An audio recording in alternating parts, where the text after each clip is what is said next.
abonné. Assalamualaikum warahmatullahi wabarakatuh. Maa ngi tudd Abdoul Ahad Sy ñi dëkk fii Darou Wolof di département Koungheul région Kaffrine commune bi Ida Mouride ay dem ba léegi ñu ñàkk ndox lool guddi gi fi la daanaka fi la jigéen ñi fanaan su nga seen bidon yi ak seen paan yi bëggoon ñu jàppale nag wax nañu forage pompe bi moo yàqu ñu bëgg nag képp koo xam ne am nga loo ñu mën a jàppale ba ndox mi mën a ñëwaat nga jàppale ñu ndax sonn nañ fi lool jur gi daanaka naanuñ daanaka soxna yi sonn nañ fi lool waaye yàlla def ci ak mbaaxam forage teen bi dañ ci daan wëgg ak loxo ay soxna su baax suñu wax soxna Fajjeng Ndaw dëkk ba Tiwaawoon ku ñuy wax Maam Góor Diouf dëkk fii Darou Wolof di doomu dëkk bi nekk Tiwaawoon jàppataloon ko ne ko dañoo bëgg ay pompe ci teen bi yàlla defan yi la ko fi indi kon ñu ngi koy sant bu baax di ko gërëm. ñoom soxna yi nag di wax ne sonn nañu bu baax a baax ndax coono yi nga xam ne ñu ngi koy jànkuwante. sonn nañ ñu ci ndox waaw ñu tamit suñu ndox mi manqué na suñu courant bi manqué nañ jur gi naanuñu nit ñi naanuñu sanguwuñu lekkuñu taluñoo togg ku amul ndox doo togg ndox mooy lépp nañ ñu dimbale ñu sonn nañ ñu sonn nañ ñu waa Daaru mënuñoo am ndox mënuñoo am courant te kenn gënuñoo jiitu ci dëkk bi ñu ñoo fi nekk tey village yi gën a mag tey Darou Wolof si lañ bokk waaye boo seetlee ñu Darou Wolof dañoo tegee ginnaaw ba nga xam ne loolu nag dañoo bëgg bés ni ki tey mu dañ gis nga ñun ku ñu yëgatu dootuñ la yëg ku ñu yëg ñu yëg la ku ñu yëgu duñ ñu yëg duñ la yëg waaw nañu indil ndox si suñ dëkk bi ndox mi mat sëkk courant bi mat sëkk sonn nañ si courant bi sonn nañ ci ndox mi ñu sonn nañ ñan ñu dimbale waa ji waa Darou Wolof sonn nañ waa di ñu fi nekk waay muy wax ne dëkk bi tey jii mooy ñetti fan yoo xam ne benn ndox amu ko. naqaru xol lañ yore ndax ñun waa Darou Wolof ñetti fan a ngi nii amuñ ndox nit ñi sanguwuñu taluñu togg taluñu dara ñoo ngi nii tey jii ñoo ngi nii si teen bi góor ak jigéen mag ak ndaw démb fii lañ toog bay 3 heures du matin. ki nga xam ne moo di sëñ Damit bokk si ñi nga xam ne ci suba ba tey ñoo ngi ci teen bi di ñu wax coono yi nga xam ne ak jafe-jafe ñàkkum ndox bi nga xam ne ñu ngi ci koy jàkkuwanteeg fii ci biir dëkk bi. am ndox xanaa ñun bokkuñ si Sénégal gi boog bu ngeen di dimbale ñu am ndox ñun dañuy jóg 4 heures du matin laa la wax ni dox fukki kilomètre ak juróom mënuñoo am ndox fii si Darou Wolof Darou Wolof la ñu ngi nii jàkkaarloog Koungheul ñun laa la wax ni mënuñoo am dara laa la wax nii si ndox waaye nañ ñu dimbale si ndox ngir yàlla waaye ñun xanaa bokkuñ Sénégal ñun Sénégal lañ di nañ leen di dimbale. na leen dimbale ñun léegi buy xëy mënuñoo am ndox muñ naan suñ jabar yi sonn nan waaye nañ ñu dimbale waaye ngir yàlla. Baye Cheikh Sy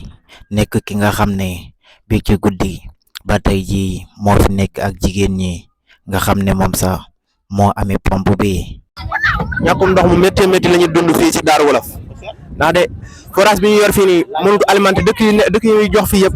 ndox bi matut ndox bi mu ñuy jox doyut ba pare ndox bu xonk cur parfois ndox bu xonk cur lañ ñuy jox loolu nag war nañ see gën a jàppale buñ ñu mënee sampal forage ñi sampal ñu forage wala ñu dimbale ñu si loo xam ne dana gën a jàppandal si ñum ndox ndax ku nekk xam ne ne dund ndox ci la bokk kan nag wax dëgg yàlla yéen autorités yi war ngeen ñoo jàppale fii si Darou Wolof soxla nañ ndox yitu woon nañ ko lool gis nga askan wi li ñu dund lii yëpp métti na depuis démb ci guddi ba ay 1 heure lañ fi jugee bu ñu xëyee nekkaat si nii métti na lool pour ñu am ndox pour ñu am sax ndox faaw danañ lijjanti ay fil ba mën a am fuñ branché lii bi dugal ko si teen bi fii nii loolu nag métti na lool kan nag ñun ñoo ngi saako askan wi ak autorités yëpp ñoom ñu taxawu ñu jàppale ñu fii si Darou Wolof commune Ida Mouride ñoo ngi leen di saako si ngeen taxawu ñu te bu leen ñu fàttee waaw asalaamaaleykum wa rahmatulah. ginnaaw gi wuti nañu fi nga xam ne mooy fi ndox mi di jógee waaye ba nu demee jafe-jafe yii nii mooy jafe-jafe yi nga xam ne moo sabab ñàkkum ndox ngi nga. donc pour le problème mu ngi constitué si pompe bi parce que pompe bu nekkoon fii nii maanaam lu muy yéegal mètre cube par heure dafa néew trop pour servir les différentes villages yi mu war a servir donc dañoo ñëw démb lañ ma woo ñu ne ñu ngi ñëw pour changer pompe bi ma ne ko pas de problème maa ngi fii léegi bu ñëwee après si lañ élevé kon li pompe boobu noonu bu ñu élevé pompe boobu noonu après bëgg a wàccaat pompe bu bees bi xaw ma pompe combien la 9 la parce que pompe 8 moo fa nekkoon kon pompe bëgg a gën a élevé noonu la war a nekk comprendre nga léegi après ñu bëggoon koo monter léegi am lu si manqué luñ ma expliquer am lu si manqué ñu ne loolu mu ngi si yoon bi di ñëw il faut que loolu ñëw après ñu doog ko mën a monter mun ko wàccee pour mu mën a servir ndox léegi si lañ wax ne il faut dafa am fu ñuy dem grille bi dafa am fu mu war a dem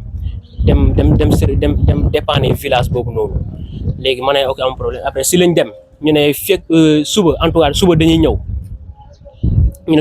ma ne ok am problème parce que ñoom élevé nañ pompe bu màggee bi ba pare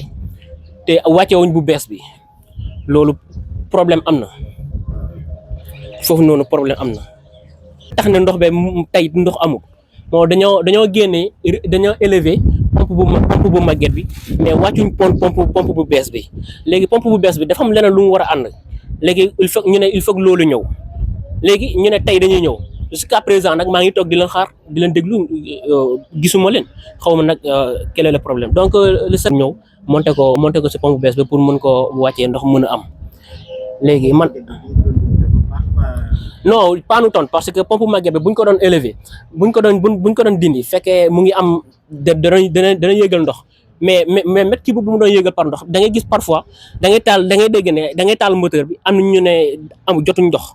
amuñ ndox ou bien nga taal salaire bi ñu ne ndox amul xëy na performance pompe bi moo xaw a moo wàcc léegi loolu moo tax ñu bëggoon ñëw pour changer pompe bi mën a def pompe bu gën a li mais lu maanaam fuy problème bi fu mu nekk exactement lu indi problème si boppam maanaam pompe bi màgget bi dañ koo yëkkati teg mais pompe bu màgget pompe au lieu ñu wàccee pompe bu bees bi maanaam wàcce wuñ ko ñu ne dafa am leneen lu des si pompe bu màgget bi aussi man woo naa am na sama benn collègue bu ma woo moom mu ngi si bureau bi kooku laa woo léegi ma ne grille bi léegi fu mu toll te maa ngi reçu ay appel yoo xam ne mu ngi jóge si askan bi ñu ne ay problème ndox ma ne yéen te n'est-ce pas da ngeen ne après da ngeen ñëw tey nii pour lii ko ma ne la moo tax ba léegi gisuma grille bi ba léegi lu tax grille bi ñëwul ba léegi ñu ne en tout cas mu ne ma grille bi mu ngi benn village mu ngi am na fu muy dépanner en tout cas daal dina ñëw ma ne ko ban jour la mën a ñëw ma ne ko ban heure lay ñëw exactement parce que nit ñi dañoo soxla ndox il faut ñu xam ne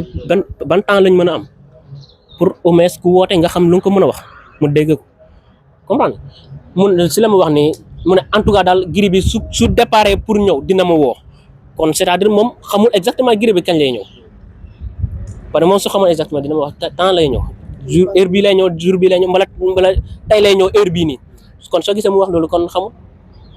xam